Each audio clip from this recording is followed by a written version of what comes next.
The gunshot that killed her husband echoed through Clara Whitmore's mind every single day, though it had been his own finger on the trigger and his own despair that pulled it, leaving her alone with their dying ranch and a secret that would destroy what remained of her reputation if anyone in Sweetwater, Texas, ever discovered the truth. The summer of 1882 burned mercilessly across the Texas plains, turning the earth to dust and the sky to brass, and Clara stood in the general store counting out her last few coins for flour and salt, knowing full well that the shopkeeper's wife was watching her with those sharp, judging eyes that seemed to see straight through to the rot Clara carried in her soul. She had sold off most of the cattle, let the hired hands go, and now lived alone in that big empty house where Thomas had painted their dreams on every wall before the weight of her betrayal crushed him completely. The other women in town whispered when she passed, not because they knew what she had done, but because a woman alone was always suspect, always dangerous, always somehow responsible for whatever tragedy had befallen her. Clara gathered her small bundle of supplies and stepped out into the blazing afternoon, squinting against the glare, and nearly collided with a tall man leading a dust-covered horse toward the water trough. He caught her elbow to steady her, and she jerked back as though burned, her packages tumbling to the wooden boardwalk. "I apologize, ma'am," he said, his voice low and rough like creek stones grinding together. He crouched immediately to gather her scattered goods, and Clara stood frozen, staring down at the crown of his hat, at the broad shoulders beneath a faded blue shirt, at hands that moved with careful precision despite their obvious strength. "It was my fault," she said quickly, the words automatic, everything always her fault now, and she knelt beside him to snatch up the small bag of flour before he could touch it, needing to do something, anything, to avoid whatever kindness this stranger might thoughtlessly offer. He handed her the salt and a small packet of needles that had rolled near his boot, and when he straightened, she had no choice but to look up at his face. He was younger than she had expected from that weathered voice, perhaps 30 at most, with dark hair that needed cutting and eyes the color of creek water in spring, green-gray and startlingly clear in his sun-bronzed face. A scar cut through his left eyebrow, pale against his skin, and his jaw was shadowed with several days of beard growth.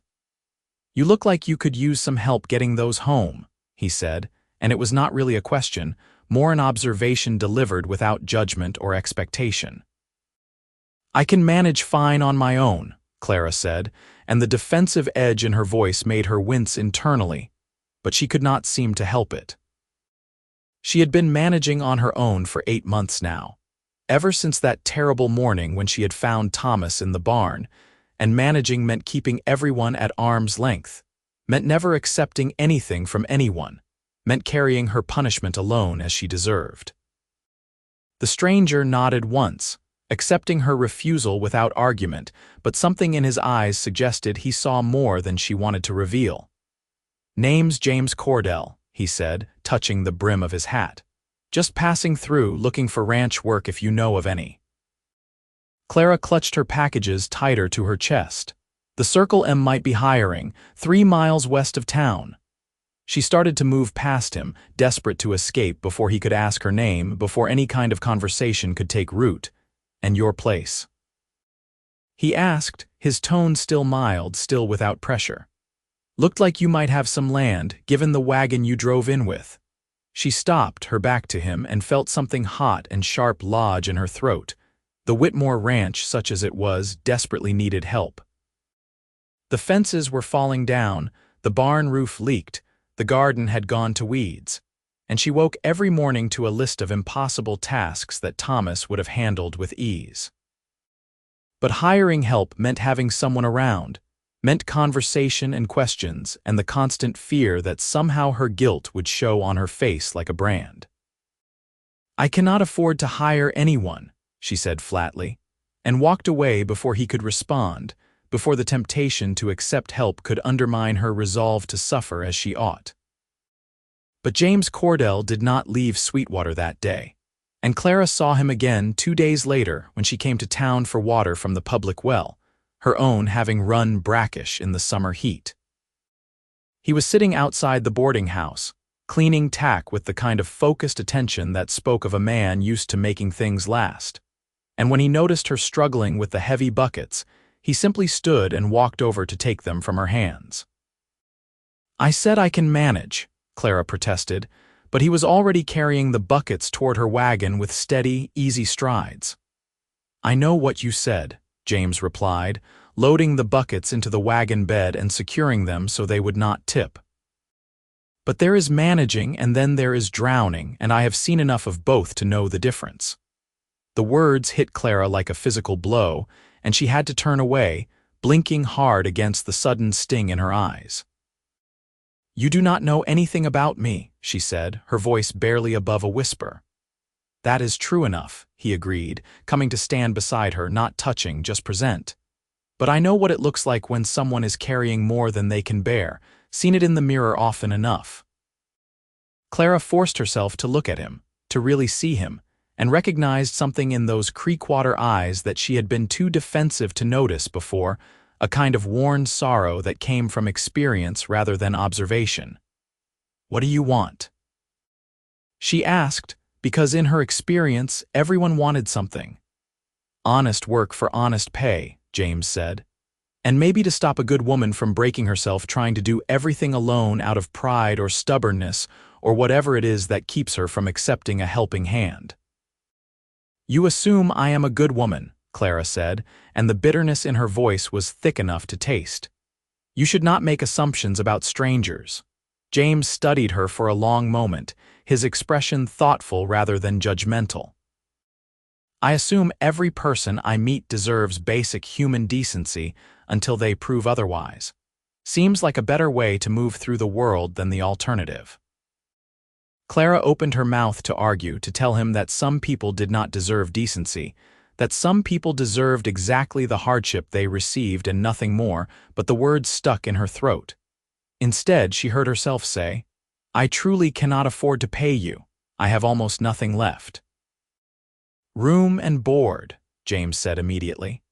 "And whatever you can spare beyond that when circumstances improve. I am not looking to get rich, ma'am, just looking to be useful and have a roof over my head that does not cost me 2 bits a night." It was a terrible idea, Clara knew that with absolute certainty.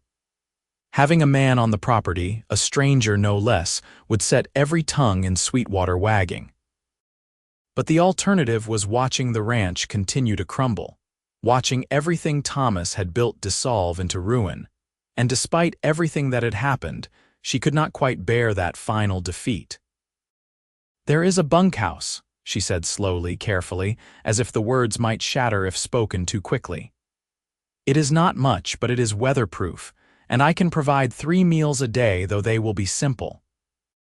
James's face split into a smile that transformed his entire appearance, making him look younger and somehow more fully alive. "That sounds like exactly what I need, ma'am. I am grateful for the opportunity." "Do not be grateful yet," Clara said sharply. "You have not seen the state of the place. There is more work than one man can handle, and much of it is difficult."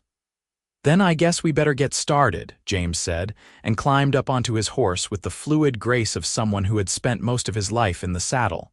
"Lead the way." The ride out to the Whitmore ranch took nearly an hour, and Clara was acutely aware of James riding alongside her wagon, his presence both comforting and deeply unsettling in equal measure. She had not had a real conversation with another person in months, had deliberately isolated herself as part of her self-imposed penance, and now here was this stranger inserting himself into her carefully maintained misery with his calm voice and his offer of help. When they crested the final rise and the ranch came into view, Clara braced herself for his reaction. The house itself was still sound, a 2-story structure Thomas had built with his own hands when they first married, but the paint was peeling. Several shutters hung crooked, and the front porch sagged on one side. The barn was worse, with visible gaps in the roof and doors that no longer closed properly. Fences leaned at drunken angles, The corral gate hung by a single hinge, and the whole place had an air of exhausted neglect. James said nothing, just surveyed the property with a practiced eye, and Clara felt her cheeks burn with shame at what he must be thinking. "I know it looks bad," she said defensively. "It has been difficult to keep up with everything since." She trailed off, unable to finish the sentence, unable to speak the words that would invite questions she could not answer. "It is a good property with good bones," James said, and his tone carried no pity, just assessment. "Everything here can be fixed with time and effort." "Where do you want me to start?" Clara blinked at him, surprised by the straightforward question. "The barn roof is the most urgent. If it rains before it is repaired, we will lose what hay I have stored." "Barn roof it is, then," James agreed. He dismounted and led his horse toward the sorry-looking barn. "Do you have materials, or do I need to source them?"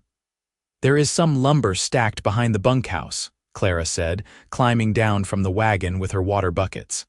"Thomas bought it last year for repairs he never." Again, she could not finish, and the silence hung heavy between them. James nodded without pressing for details, and Clara felt a rush of gratitude for his restraint. "I will get settled in the bunkhouse and take a look at what we have to work with. Is supper at a particular time?" 6 o'clock, Clara said. "Come to the back door of the house." She watched him lead his horse toward the bunkhouse, moving with the confidence of a man comfortable in his own skin, and felt something twist in her chest. Not attraction. She told herself firmly she had no right to such feelings ever again, but perhaps the faintest easing of the terrible loneliness that had become her constant companion. That evening, Clara set 2 places at the kitchen table for the first time in 8 months, her hands shaking slightly as she ladled stew into bowls and sliced bread with a knife that needed sharpening. When James knocked at the back door precisely at 6, she called for him to enter, and he stepped inside, hat in hand, his hair damp from washing at the pump.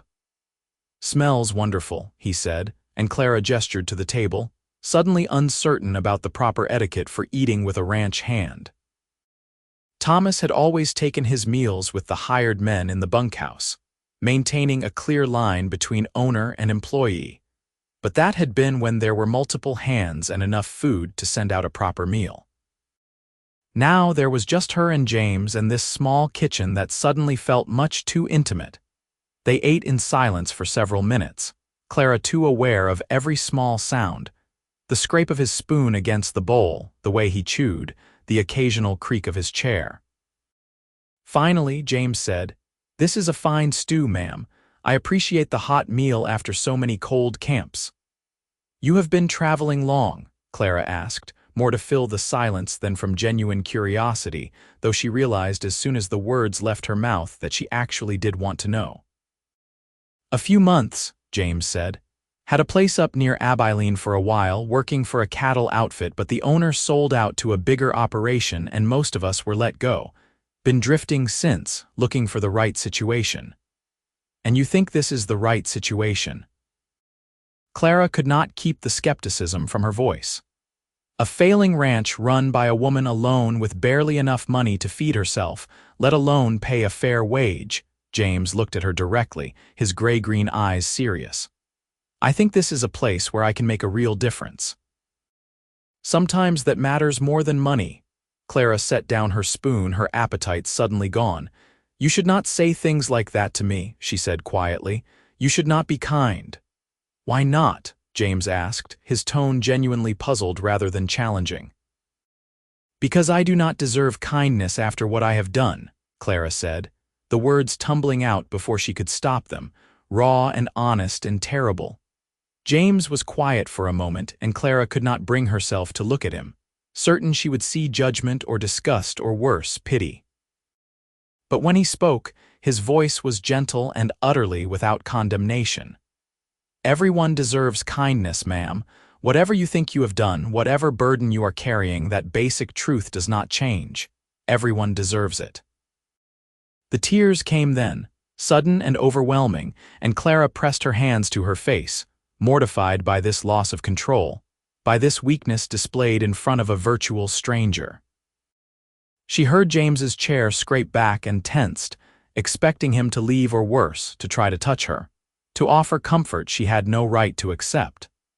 But he simply stood and carried his empty bowl to the washbasin, giving her privacy to compose herself while still remaining present in the space. When Clara finally lowered her hands and wiped at her eyes with her apron, James had returned to the table and was sitting quietly, his expression patient and open. "I apologize," Clara said, her voice hoarse. "That was inappropriate. Grief is never inappropriate," James said. "And I am guessing you have not had much opportunity to let it out." Clara almost laughed at that, except there was nothing funny about it. "I lost my husband 8 months ago," she said, offering the simplest version of the truth. "He killed himself in the barn." James's expression shifted to something deeper than sympathy, a recognition that spoke of personal understanding. "I am sorry for your loss," he said. "That is a hard thing to carry." "It was my fault," Clara said, and the words felt like stones falling from her mouth, heavy and irrevocable. "He found out about something I had done, and it destroyed him. So you see, your kindness is wasted on someone like me." She expected James to ask what she had done, to press for details, to recoil once he understood the magnitude of her betrayal. But instead, he said, "I killed 3 men in the war. Not in battle where it might have been justified, but in cold blood, because I was angry and young and stupid. I have carried that weight every day since, and some days it feels like it will crush me flat. But I have learned that drowning yourself in guilt does not bring back the dead or undo the past. It just makes the present unbearable and the future impossible." Clara stared at him, shocked by this confession, by the raw honesty of it. "How do you live with it?" she whispered. "By trying to do better," James said simply. "By getting up every morning and choosing to be a person I can stand to be. Some days that is harder than others, but it gets easier the more you practice." "I do not think I can," Clara said, her voice breaking. "I do not think I deserve to feel better." "That is the guilt talking," James said. "And guilt is a terrible counselor. It will tell you all kinds of lies to keep you trapped." He stood then, collecting both their bowls. "I am going to clean up here, and then I am going to head back to the bunkhouse. Tomorrow I will start on that barn roof, and you are going to get up and keep putting one foot in front of the other. That is all any of us can do." Clara watched him wash the dishes with efficient, practiced movements, and something in her chest loosened just slightly, like a fist unclenching after being closed too long. "Thank you," she said, and meant it for more than just the dish washing. James dried his hands on the towel and turned to face her, his expression kind but not pitying. "Get some rest, Clara. Things will look different in the morning." It was the first time he had used her name, and hearing it spoken with such casual gentleness made her throat tight. She nodded, not trusting her voice, and watched him let himself out the back door into the gathering darkness. That night, Clara slept more deeply than she had in months, and when she woke to the sound of hammering at dawn, she felt something that might have been the very beginning of hope. Over the following weeks, James worked on the ranch with a quiet determination that gradually began to restore both the property and Clara's frayed spirit. He repaired the barn roof, fixed the fences, rehung the corral gate, and tackled a dozen other tasks that had seemed insurmountable when Clara faced them alone. But more than the physical labor, it was his steady presence that began to make a difference. The way he showed up at 6 o'clock every evening for supper, and made conversation about ordinary things like the weather and the price of cattle, and whether the tomatoes in the garden might actually produce something edible this year. He never pressed her for details about Thomas, or about what she had done, never made her feel judged or pitied, just treated her like a regular person deserving of basic respect. Clara found herself looking forward to those evening meals in a way that both comforted and frightened her. She had no right to enjoy anyone's company, certainly not the company of a man who was kind and capable and who looked at her as though she were worth looking at. But gradually, despite her best efforts to maintain a wall of guilt between herself and any form of happiness, she began to soften. One evening about a month after James's arrival, Clara made an apple pie with the last of her preserved fruit, telling herself it was just practical use of ingredients that would not keep much longer, and definitely not because she wanted to do something nice for James. She set it on the table after they finished their stew and watched his face light up with surprised pleasure. "I have not had pie in more than a year," he said, accepting the generous slice she served him. "This is a real treat." "It is nothing special," Clara said quickly, uncomfortable with his gratitude. "Just using up what I had." James took a bite and closed his eyes with an expression of such genuine enjoyment that Clara felt a flutter of warmth in her chest. "This is definitely special," he said. "You have a gift for baking." "Thomas always liked my pies," Clara said without thinking, and then tensed, waiting for the familiar wave of guilt to crash over her. But strangely, speaking his name in this context, attached to a happy memory rather than the terrible end, felt almost bearable. "Tell me about him," James said, his tone careful but interested. "If you want to, that is. Sometimes it helps to remember the good parts." Clara set down her fork and stared at her untouched slice of pie. No one had asked her to talk about Thomas since the funeral, when everyone had offered stiff condolences and then avoided her as though widowhood might be contagious. The story of their life together sat inside her like a stone, sharp-edged and painful. But perhaps James was right. Perhaps remembering the good parts might somehow honor what they had built before she destroyed it. "We married young," she said slowly. "I was 18, he was 22. My father had died the year before, and my mother wanted to move back east to live with her sister. Thomas offered me a different option, a ranch, a life here in Texas, a chance to build something of our own. I thought I loved him, and maybe I did, in the way young girls love the idea of romance and adventure." She paused, gathering her courage to continue. James waited patiently, eating his pie in small bites to make it last. "We worked hard those first years. Thomas was good with his hands, good with animals, good at planning and seeing 3 steps ahead. The ranch prospered, and we talked about starting a family, about building something that would last. But then," she swallowed hard, "then I did something unforgivable and everything fell apart." "What did you do?" James asked quietly, and there was no judgment in the question, just gentle curiosity. Clara met his eyes, those calm gray-green eyes that seemed to hold no condemnation, and decided that perhaps carrying this secret alone was more exhausting than the risk of speaking it aloud. "There was a man who worked for us 3 years ago," she said, her voice barely above a whisper. "His name was Daniel Reeves, and he was charming and attentive and said all the things I wanted to hear. Thomas was always so focused on the work, so tired at the end of each day, and I felt invisible, like I was just another part of the ranch that needed managing. Daniel made me feel seen." The words came faster now, like poison draining from a wound. "It was only twice. 2 afternoons when Thomas had gone to town for supplies, when Daniel found excuses to come to the house. I knew it was wrong even as it was happening, knew I was betraying everything Thomas and I had built together. But I was lonely and foolish, and I let it happen anyway." James said nothing, just listened with that steady attention he gave to everything, and somehow his silence gave Clara the courage to continue. "Thomas found out about a year later. Daniel had moved on to another ranch by then, but he got drunk one night and bragged about it in a saloon, and word got back to Thomas. He confronted me, and I could not even deny it. The look on his face," Clara's voice broke. "It was like I had killed him right there in our kitchen.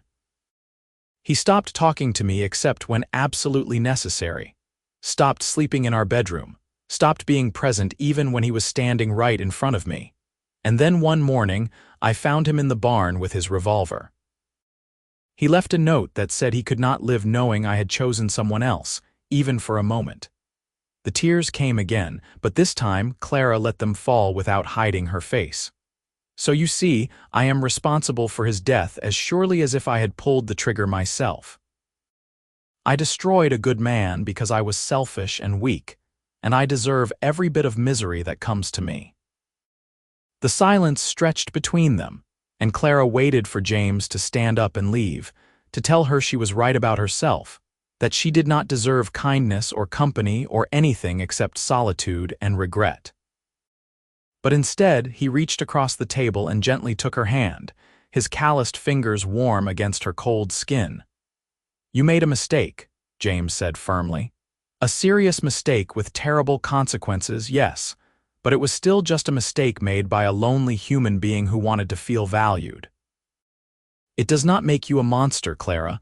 It makes you someone who made a very bad choice and has been punishing yourself for it ever since." "How can you say that?" Clara demanded, pulling her hand back. "I broke my vows, I destroyed my marriage, I drove my husband to suicide." "Your husband made his own choice," James said, and his voice carried a harder edge now. "I understand the pain of betrayal, I truly do, but taking your own life and leaving your wife to drown in guilt is not your fault, Clara. Thomas was responsible for his own actions, just as you are responsible for yours.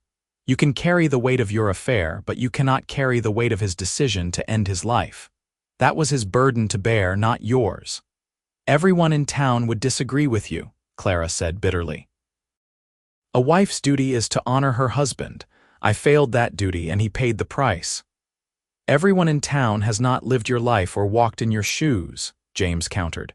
"It is easy to judge from the outside, easy to place all the blame on the person left behind.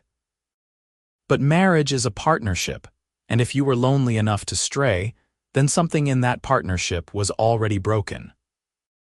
Clara wanted to argue, wanted to defend Thomas and maintain her role as the sole villain in this tragedy, because that role at least gave her some sense of control, some way to make sense of the senseless.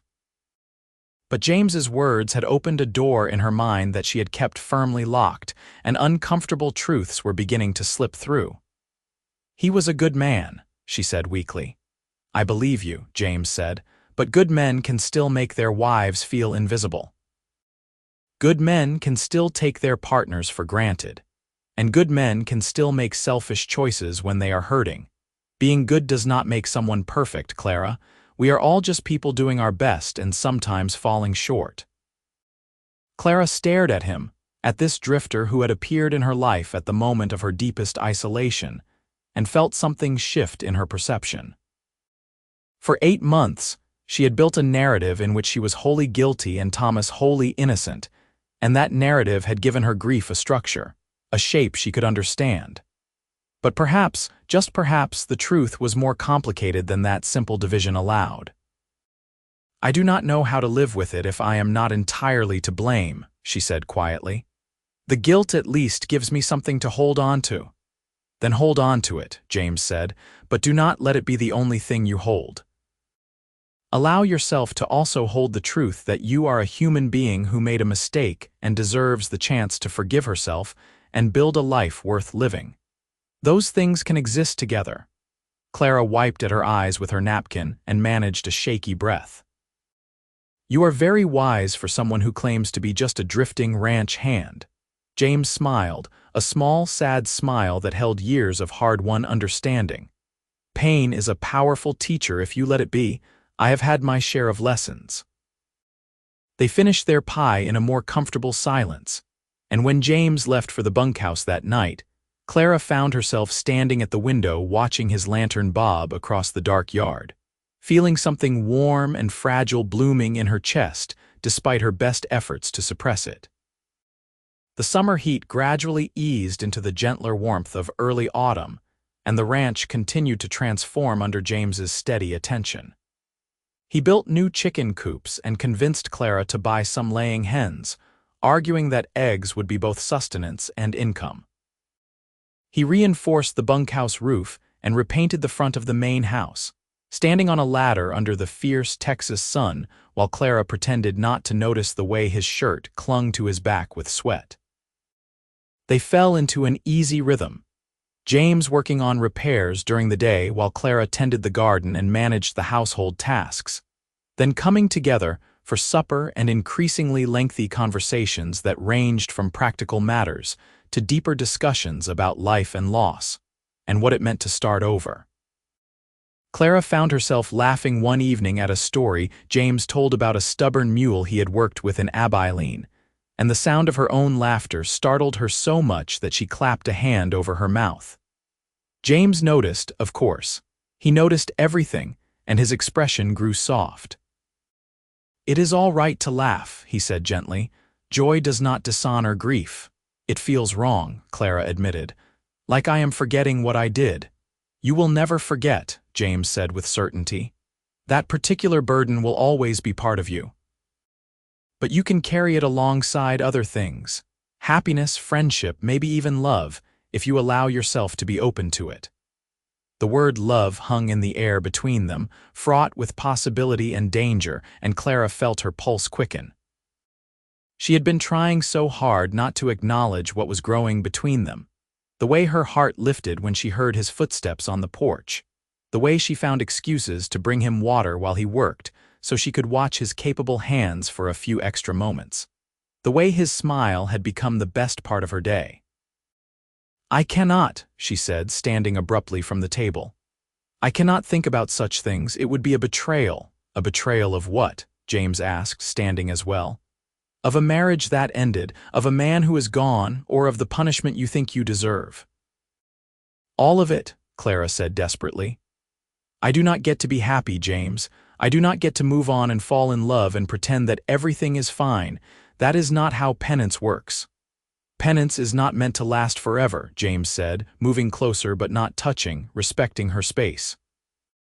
"At some point you have to decide whether you are going to live or just exist. I have watched you these past months, Clara, and I have seen you slowly come back to life. Do not retreat now out of fear." "It is not fear," Clara insisted, though they both knew it was a lie. "It is respect for what I destroyed." "Thomas is dead," James said bluntly, and the words made Clara flinch. "That is a tragedy, and your actions played a role in the chain of events that led to his death. But he is gone, and you are still here, and you get to choose what happens next. You can choose to bury yourself in guilt for the rest of your life, or you can choose to honor his memory by building something good from the ashes of what was lost." "And if I choose wrong again," Clara whispered, "what if I hurt someone else?" "Then you will deal with it when it happens," James said. "But you cannot protect yourself from all possible pain by refusing to risk anything. That is not living, Clara. That is just a slow death." His words struck something deep and true inside her, and Clara felt the careful walls she had constructed begin to crumble. She looked up at James, at this man who had appeared when she needed him most, who had offered her kindness without expecting anything in return, who had shared his own darkness to help lighten hers, and admitted something she had been denying for weeks. "I am falling in love with you," she said, the words barely audible. "And it terrifies me." James's face softened into an expression of such tender understanding that Clara felt tears prick at her eyes. "I have been in love with you since the day you tried to carry those water buckets alone rather than accept help," he said. "I watched you struggling and saw someone who had been hurt so badly she had forgotten how to let anyone close. And I wanted nothing more than to prove to you that not everyone would hurt you, that some people could be trusted with your heart." "But I broke Thomas's heart," Clara said, the guilt rising up again. "What if I break yours too?" "Hearts are stronger than you think," James said, finally closing the distance between them and taking both her hands in his. "They can survive breaks and keep beating. And I am willing to take the risk if you are." Clara looked down at their joined hands, at the way his fingers wrapped around hers with such gentle strength, and felt something inside her finally begin to heal. "I do not deserve you," she said softly. "Everyone deserves love, Clara," James said, lifting her chin so she had to meet his eyes. "Even people who have made mistakes, even people carrying guilt, even you." When he kissed her, it was gentle and patient and utterly without demand, a question rather than a claim, and Clara felt herself answer it with a desperate kind of hope. She wrapped her arms around his neck and kissed him back, allowing herself for the first time in 8 months to feel something other than crushing guilt, to want something other than punishment, to imagine that perhaps there was a future worth living. They stood together in the kitchen as the light faded outside, holding each other with the kind of fierce tenderness that comes from two people who have both known real pain and found unexpected solace in each other's company. When they finally pulled apart, Clara was crying again, but this time the tears felt cleansing rather than destructive. "I do not know how to do this," she admitted. "I do not know how to be happy again." "Neither do I," James said, brushing tears from her cheeks with his thumbs.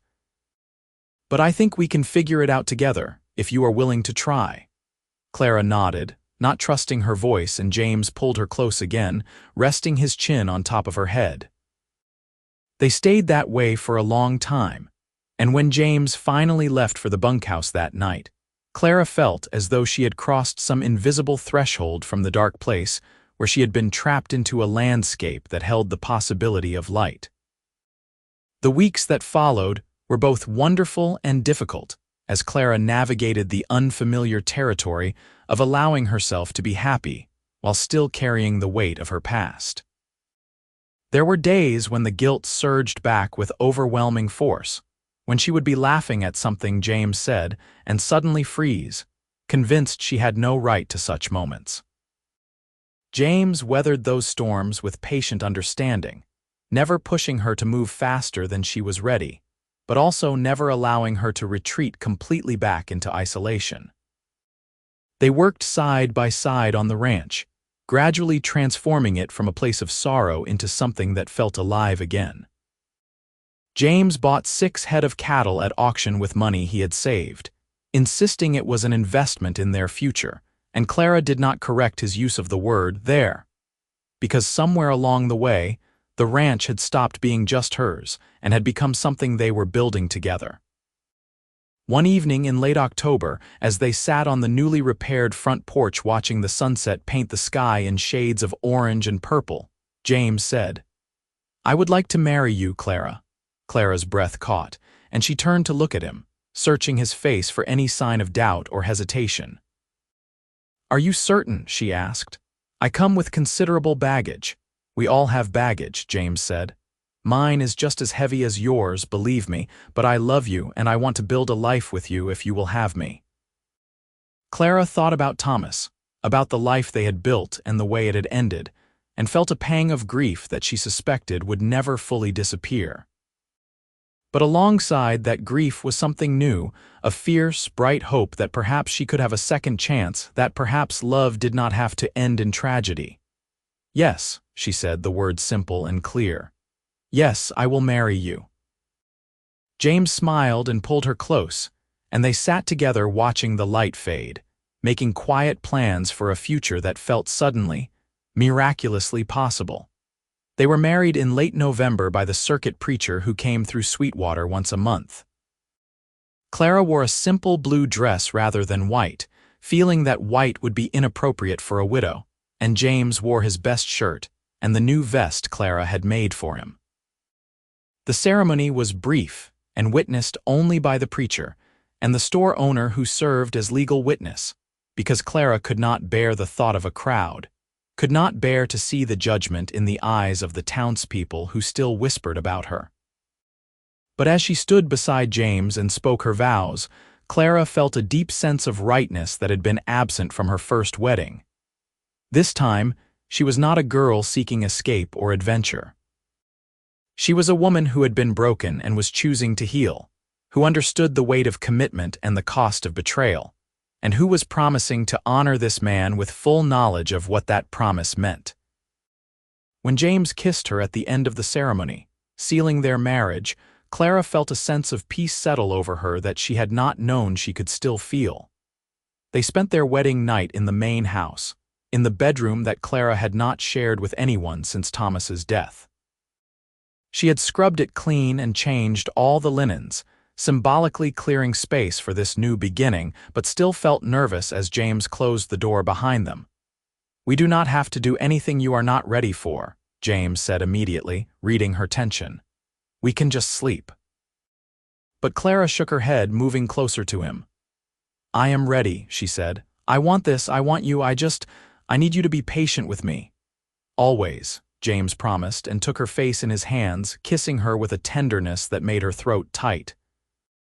They undressed each other slowly, carefully, and when James laid her down on the bed and loved her with gentle thoroughness, Clara felt tears slip down her temples.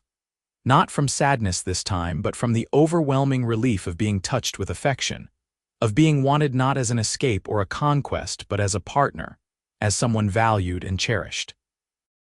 Afterward, they lay tangled together in the darkness, and Clara pressed her face against James's chest, listening to his heartbeat steady and strong beneath her ear. "I love you," she whispered, the words still feeling strange and new but increasingly true each time she spoke them. "I love you too," James murmured, his hand stroking her hair. "And I am going to spend the rest of my life making sure you never doubt that you deserve to be loved." Clara fell asleep feeling safe and held and cautiously hopeful about the future.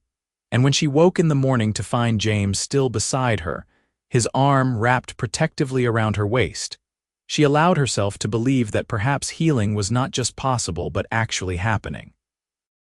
Winter came to the Texas plains, bringing cooler temperatures and occasional rain that turned the dust to mud and made the repaired barn roof prove its worth. James and Clara settled into married life with the kind of ease that surprised them both, finding that the friendship they had built over the previous months provided a solid foundation for deeper intimacy.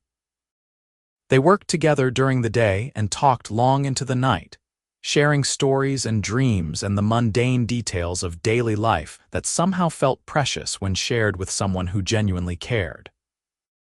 Clara found that the guilt over Thomas did not disappear, but it gradually became less consuming, less the only thing she could think about. There were still hard days when grief would ambush her, a smell that reminded her of Thomas, a particular slant of light in the barn that recalled finding him there, moments when she was struck by the terrible permanence of death. But increasingly, there were also good days, days when she laughed freely, when she enjoyed the work of the ranch, when she made love with her husband and felt grateful for the gift of a second chance rather than guilty for accepting it. The townspeople of Sweetwater slowly began to accept James's presence at the Whitmore ranch, though there was still plenty of gossip about the indecent haste with which the widow had remarried. Clara heard the whispers when she came to town for supplies, saw the disapproving looks from the church women, but she found that she cared less than she once had. Let them talk, she thought. They did not know her story, did not understand what she and James had found in each other, and their opinions could not touch the genuine happiness she was building. Spring arrived with wildflowers carpeting the plains and new calves stumbling on uncertain legs in the pasture. James had proven to be as good a rancher as he was a carpenter, and under his management, the small herd began to flourish. He hired 2 ranch hands to help with the spring branding, and Clara found herself feeding a crew again, falling back into rhythms she remembered from the early years with Thomas. One afternoon in April, Clara realized she had not bled in 2 months and felt a flutter of nervous anticipation.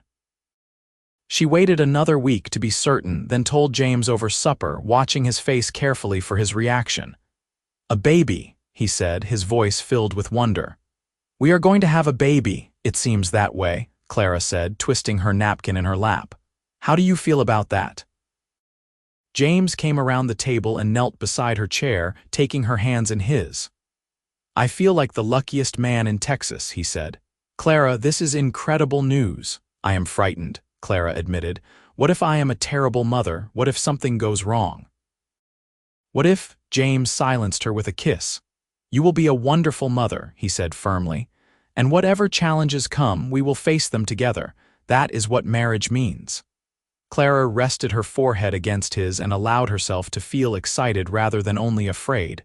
A baby. A new life to nurture and protect. A chance to create something good and innocent from the ruins of her past. It felt like both a tremendous gift and a terrible responsibility. Over the following months, Clara's body changed in ways both familiar and strange, and James treated her with such careful attention that she sometimes had to remind him she was pregnant. not made of glass. He took over the heavier chores without complaint, brought her tea when she felt nauseated in the mornings, and spent his evenings building a cradle from oak wood that he sanded, until it was smooth as silk. The baby arrived on a cold night in early December, with a midwife from town in attendance and James pacing anxiously in the kitchen below. The labor was long and difficult, and there were moments when Clara was certain she would not survive it, when the pain consumed everything, and she could not remember why she had ever thought she deserved to bring new life into the world. But finally, after what seemed like hours of impossible effort, the midwife placed a squalling infant in her arms and announced, "You have a son, Mrs. Cordell." Clara looked down at the tiny, red-faced creature bundled in a blanket and felt something crack open in her chest, a love so fierce and immediate it took her breath away. This was her child, hers and James's, a new beginning made flesh. When James was allowed upstairs and saw his son for the first time, his eyes filled with tears. "He is perfect," he said, gently touching the baby's tiny fist.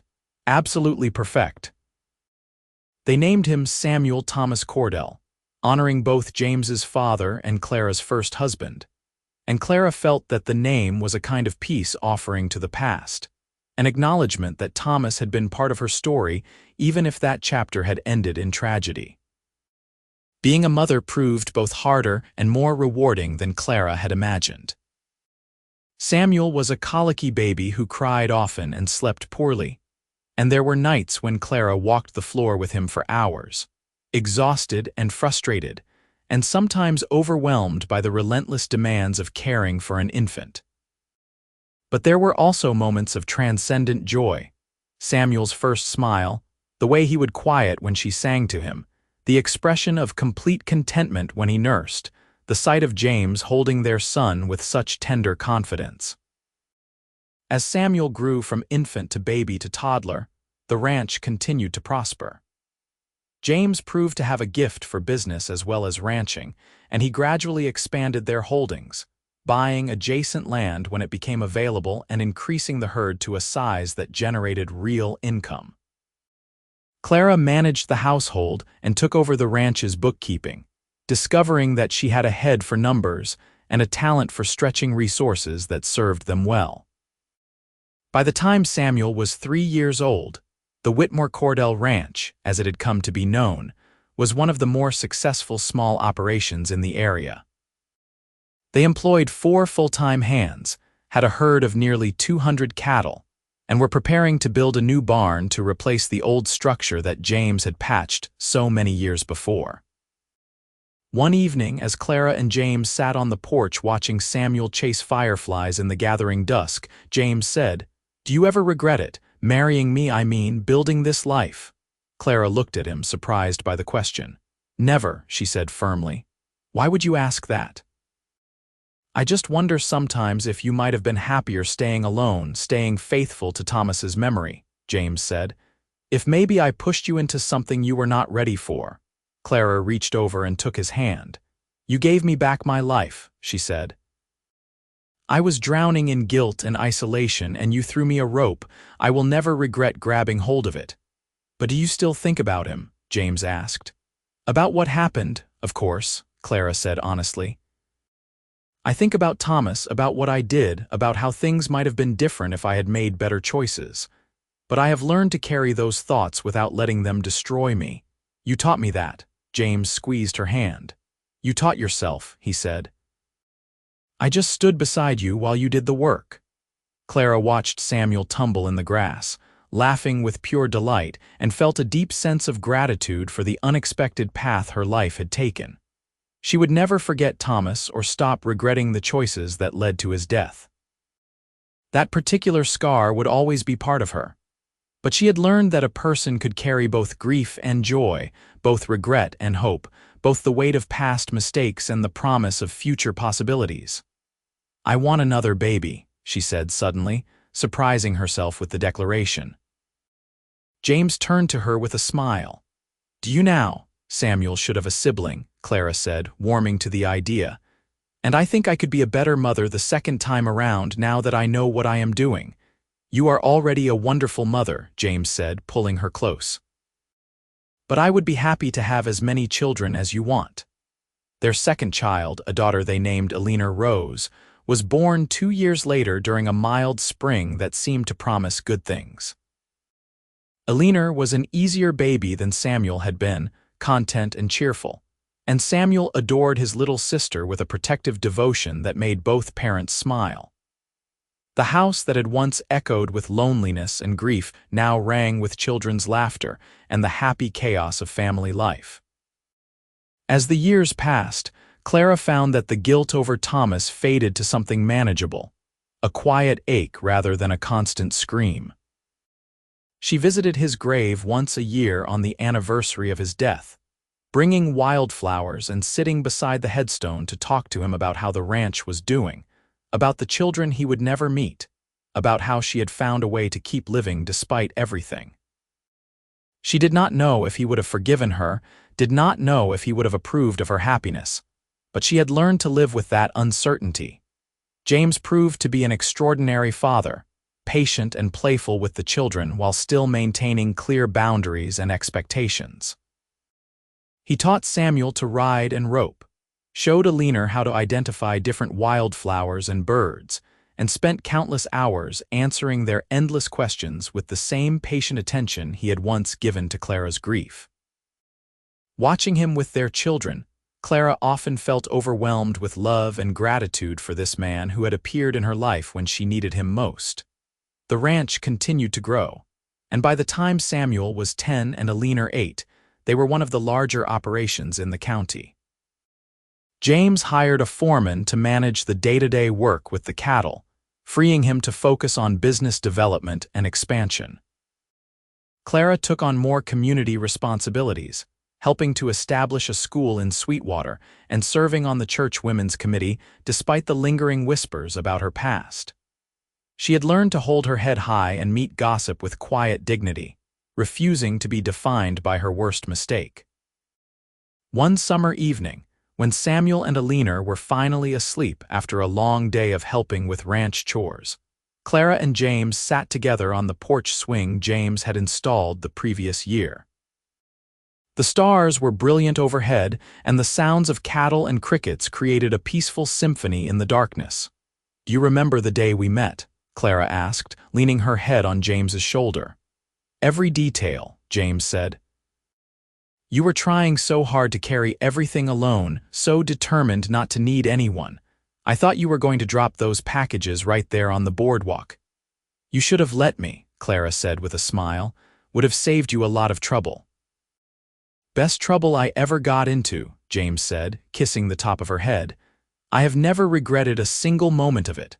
Clara tilted her face up to look at him. "Not even the difficult parts, the times when I could not stop crying when the guilt overwhelmed me when I pushed you away." "Not even those," James said firmly. "Because those moments were part of the journey that brought us here.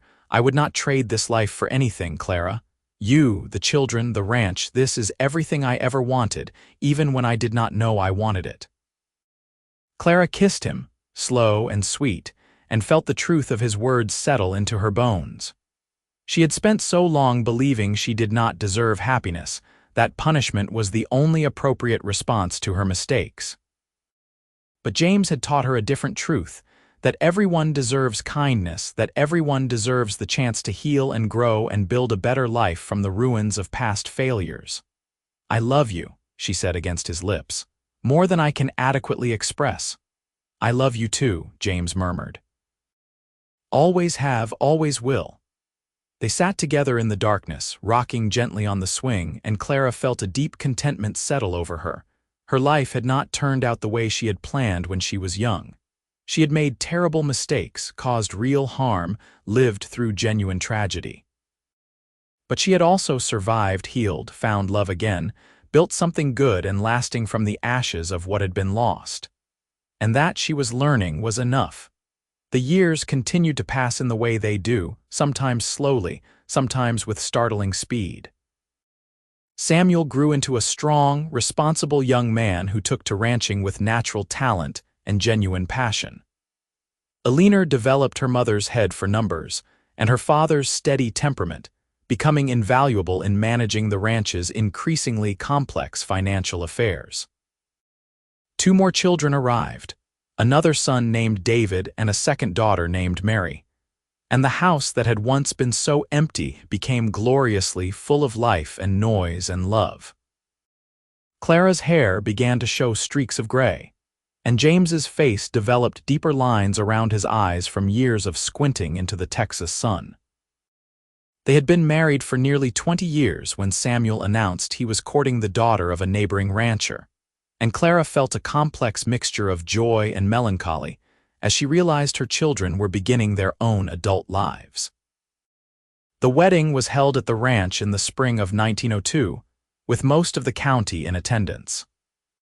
Clara stood beside James watching Samuel pledge his life to the young woman who gazed at him with such obvious devotion, and thought about her own two marriages, one that had ended in tragedy, one that had brought her more happiness than she had believed possible. She hoped Samuel and his bride would be spared the kind of pain she had known, that their love would be simpler and less fraught with complication and regret. But she also knew that every marriage had its challenges, that love was always a risk, and that the willingness to take that risk was what made the reward worthwhile. After the wedding, when most of the guests had departed and only close family remained, James found Clara in the kitchen cleaning up the remnants of the celebration. "Leave that," he said, taking the dish from her hands. "Come outside with me." They walked out to the fence line overlooking the main pasture, where cattle grazed peacefully in the fading light. James put his arm around Clara's waist, and she leaned into him with the comfortable ease of long familiarity. "We have built something good here," James said quietly. "Despite everything, despite all the pain and mistakes and hard years, we have built something truly good." "We have," Clara agreed, her voice thick with emotion. "I never thought I would be able to say that, but it is true." "Do you still carry the guilt?" James asked. It was a question he had not posed in years, and Clara considered it carefully before answering. "Yes," she said honestly, "but it does not consume me anymore. It is just one part of my story, not the whole narrative. I regret what I did to Thomas, and I always will. But I have also learned to be grateful for the life that came after, for you and our children and this ranch we have built together. Both things can be true at the same time." James pulled her closer. "That is all anyone can ask," he said. "To learn from our mistakes, to carry our regrets without being crushed by them, and to build something meaningful from whatever pieces we have left. You have done that, Clara. You should be proud." Clara looked out at the land they had cultivated, at the house where their children had been raised, at the life they had created through hard work and mutual commitment, and the kind of love that grows deeper and stronger with time. She thought about the woman she had been when James first appeared, broken, isolated, convinced she deserved nothing but punishment and loneliness. And she thought about the woman she was now, still scarred but no longer bleeding, still carrying regret but also carrying hope, still imperfect but trying each day to do better. "I am proud," she said, and realized as she spoke the words that they were true. "Not of everything but of this, of us. Of what we have built together." James turned her to face him, his hands gentle on her shoulders. "That is enough," he said. "That is more than enough." As they stood together in the gathering darkness, Clara felt a sense of completion, of a story that had begun in tragedy and despair, but had found its way through pain and healing to something resembling peace. She would never forget Thomas or stop carrying the weight of her past mistakes. But she had learned that carrying that weight did not mean she could not also carry joy, that acknowledging her failures did not preclude celebrating her successes, that being flawed and fallible and human did not mean she was unworthy of love. The years continued their steady march forward. Eleanor married a teacher from town and moved to Austin, where she became involved in the women's suffrage movement, writing passionate letters home about equality and justice that made Clara both proud and slightly bemused. David took over much of the daily ranch management, proving to have his father's steady hand and practical wisdom. Mary, the youngest, surprised everyone by declaring her intention to become a doctor, a nearly unheard-of ambition for a woman, but both Clara and James supported her determination to pursue an education. By the time Clara turned 60, she was a grandmother 5 times over, and the ranch had expanded to become one of the most successful operations in the region. She and James had slowed down considerably, leaving the heavy work to younger hands, but they still spent their evenings on the porch swing, still talked late into the night about everything and nothing, still reached for each other in the darkness with the comfortable intimacy of a love that had weathered decades of ordinary days and extraordinary challenges. One autumn evening, as they watched the sunset paint the sky in brilliant shades of red and gold, James said, "I have been thinking about the day we met." Clara smiled. They had reminisced about that day countless times over the years, but she never tired of hearing James's perspective. "What about it?" "I was so lost when I arrived in Sweetwater," James said. "Drifting from place to place, running from my past, convinced I did not deserve any kind of permanent happiness because of the things I had done. And then I saw you struggling with those water buckets, and something in me recognized something in you, that same bone-deep certainty that you were not worthy of kindness or help. And you decided to prove me wrong," Clara said softly. "I decided to prove us both wrong," James corrected. "Because every time I offered you kindness, every time you eventually accepted it, I was also learning to be kinder to myself. We healed each other, Clara. That is what I think about when I remember that day." Clara reached for his hand, their fingers intertwining with practiced ease. "You told me everyone deserves kindness," she said. "I did not believe you at the time, but you proved it to me through your actions. And now I tell that same truth to our children and grandchildren, hoping they will carry it forward into the world." "That is a legacy worth having," James said, bringing her hand to his lips and kissing her knuckles gently. "More valuable than land or money or anything else we could leave behind." They sat in comfortable silence as the light faded, and the stars began to emerge, 2 people who had found each other at their lowest moments and had climbed together towards something that felt remarkably like redemption. Clara thought about all the years between that first meeting and this quiet evening, the struggles and triumphs, the losses and gains, the countless ordinary days that had woven themselves into a life she could honestly call good. "Thank you," she said quietly. "For what?" James asked. "For not giving up on me when I was determined to give up on myself. For showing me that mistakes do not define us unless we let them. For loving me even when I could not love myself. For everything." James pulled her close and Clara rested her head on his shoulder, breathing in the familiar scent of him, leather and sage and home. "You would have figured it out eventually," he said. "You are stronger than you ever gave yourself credit for. I just had the privilege of being there while you discovered that strength." "I am glad you were," Clara said. "I cannot imagine this life with anyone else." "Neither can I," James said, and they sat together as night fell completely, secure in the knowledge that whatever came next, they would face it as they had faced everything else, together with kindness, with love, and with the hard-won understanding that everyone deserves the chance to heal, to grow, and to build a life worth living. The ranch continued to thrive under David's management, and Clara and James spent their later years in the pleasant role of respected elders, offering advice when asked, but mostly enjoying the luxury of watching younger generations carry on the work they had begun.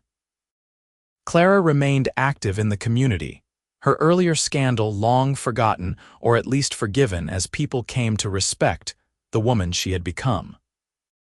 James spent his days mentoring young ranch hands and his evenings reading to his grandchildren, telling them stories about the old days when Texas was wilder and life was harder.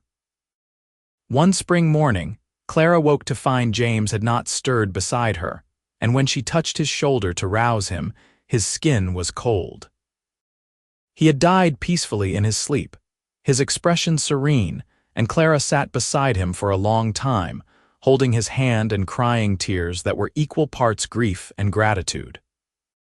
The funeral was attended by nearly everyone in the county, a testament to the respect James had earned through decades of honest work and genuine kindness. Clara stood beside the grave, surrounded by her children and grandchildren, and spoke briefly about the man who had saved her life by refusing to let her drown in guilt and isolation. "He taught me that everyone deserves kindness," she said, her voice steady despite the tears streaming down her face. "And he lived that truth every single day. The world is better because he was in it, and I am better because he loved me." Samuel stood beside his mother, his hand firm on her shoulder, and Clara felt the strength of her family surrounding her, supporting her through this new grief.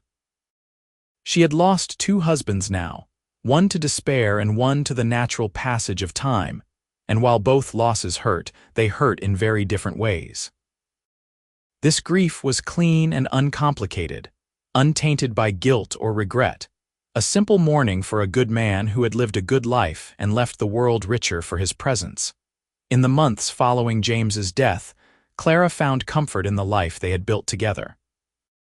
She moved into a smaller house on the property, leaving the main house to David and his growing family, and spent her days writing letters to her far-flung children, tending a small garden and watching the ranch continue its steady operation. She missed James with an ache that never fully subsided, but she also felt his presence in everything around her, in the sturdy fences he had built, in the children who carried his values, in her own ability to face each day with grace and purpose. She lived for another 12 years, long enough to see all her children established in their own lives, long enough to know 14 grandchildren and 3 great-grandchildren, long enough to witness the turn of the century and the slow transformation of the wild Texas frontier into something more settled and civilized. She told her stories to anyone who would listen, particularly the young women who came to her for advice. Stories about mistakes and redemption, about guilt and healing, about the transformative power of kindness freely given and gratefully received. On a warm June morning in 1914, Clara Whitmore Cordell died peacefully in her sleep at the age of 71. She was buried beside James on a hill overlooking the ranch, and the inscription on her headstone reads simply, "Beloved wife, mother, and friend." She learned that everyone deserves kindness, and she shared that gift with all who knew her. At the funeral, Mary stood before the gathered crowd and spoke about her mother with the clear, confident voice of an accomplished physician who had inherited Clara's determination and James's compassion. "My mother's life was not easy," Mary said. "She made mistakes, faced tragedy, carried burdens that would have crushed a weaker person. But she also learned to heal, to forgive herself, to build something beautiful from the ruins of what had been lost. She taught us that our past does not define our future, that kindness is never wasted, and that love, real, genuine, committed love, can redeem even the darkest moments. I hope to carry those lessons forward in everything I do, and I hope all of you will do the same." The crowd murmured agreement, and as they dispersed back to their lives, back to their own struggles and triumphs, they carried with them the story of Clara Whitmore Cordell, a woman who had fallen, risen, and ultimately found a life worth living through the simple but profound act of accepting kindness when it was offered and learning to be kind to herself in return. The ranch continued for several more generations, eventually passing out of the family and into other hands, but the values Clara and James had instilled remained.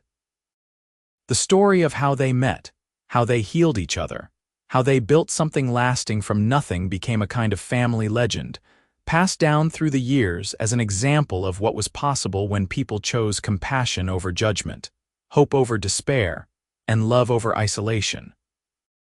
And somewhere in the fabric of that land, in the soil that had absorbed their sweat and tears and joy, in the wind that whispered through the grasses they had tended, in the stones that marked their final resting place, the essential truth of their story remained: that everyone, no matter what they have done or what burdens they carry, deserves kindness. And that kindness, when given and received with an open heart, has the power to transform lives in ways both quiet and profound. The sun set and rose again over the Texas plains, year after year, season after season, and the land that had witnessed so much pain and healing continued its eternal cycle of death and rebirth, of endings and beginnings, of old stories concluded and new stories just beginning. And in that continuous flow of life, the legacy of Clara and James Cordell endured, not in monuments or grand gestures, but in the small, everyday acts of compassion and understanding that rippled outward from their example, touching lives they would never know, in times they could never have imagined, carrying forward the simple, revolutionary message that had saved them both. Everyone deserves kindness. Everyone deserves it.